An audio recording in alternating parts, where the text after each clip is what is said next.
Hi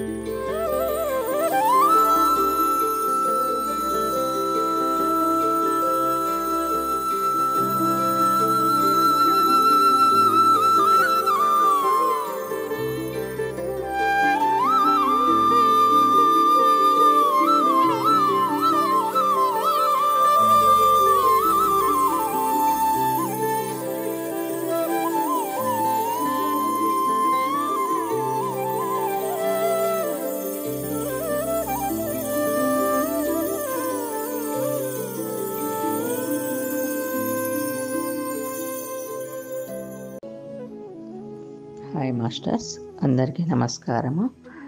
మనం జీవిత ధ్యేయం book నుంచి రోజు కొద్దిగా తెలుసుకుంటున్నాం కదా. ఈరోజు మరి కొద్దిగా తెలుసుకుందాం.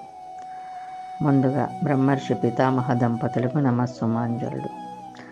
ఇంతవరకు మనము జేకే భారవి గారు అడిగిన ప్రశ్నలకి పత్రిజీ సార్ ఇచ్చినటువంటి సమాధానాల గురించి తెలుసుకుంటున్నాం. ఈరోజు మరికొన్ని ప్రశ్నలకు సమాధానాలు తెలుసుకుందాం. జేకే: శాకాహారులై ఉన్నందువల్ల ధ్యానంపై ఎక్కువ గురి కుదురుతుందా?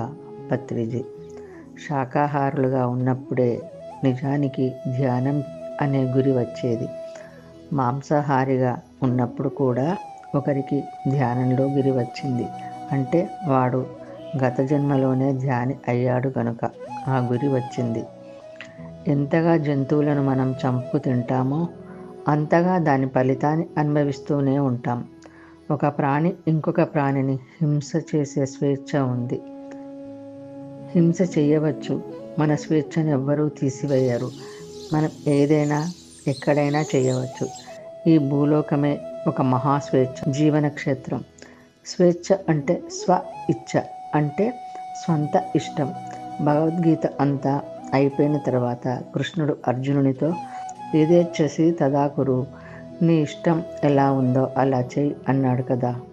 మన స్వేచ్ఛను మనకు లేకుండా చేసే నాథుడు పైలోకాలలో ఉన్న దేవుడు ఎవ్వడూ లేడు. సృష్టిలో మనకి ఏం చెయ్యాలనిపించినా అలా చేసే స్వేచ్ఛ మనకు పూర్తిగా ఉంది. అదే ఆత్మ యొక్క ప్రచండ తేజం. కానీ దాని పరిణామాన్ని మటుకు మనం తప్పకుండా అనుభవించాల్సి ఉంటుంది. జేకే: మొత్తానికి మీరు చెప్తున్న పద్ధతి చాలా బాగుంది. దానికి తగ్గట్టుగా ఒకప్పుడు జీసస్ తమ అభిప్రాయాల్ని ప్రపంచం వ్యాప్తం చేయాలనుకున్నప్పుడు ఆయన దగ్గర 12 మంది మిత్రులే ఉన్నారు. అలాగే బుద్ధుడికి 5, 6, 100 మంది కంటే ఎక్కువ ఉన్నట్లు చరిత్రలో లేదు. కానీ ఇవాళ మీతో ఇంతమంది మీ బాటల్లో మీరు చూపిస్తున్న దారిలో కొన్ని వేల మంది తయారయ్యారు.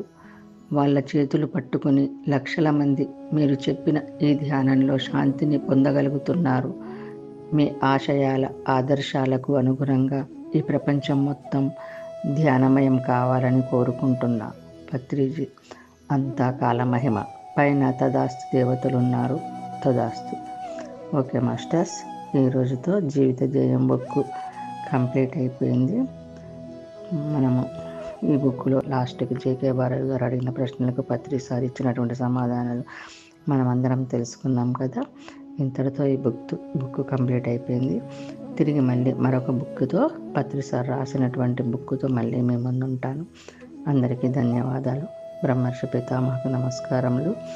మనమందరము ధ్యానము, స్వాధ్యాయము, సజ్జన సాంగత్యము, శాకాహారము పాటిద్దాం, స్ప్రెడ్ చేద్దాం.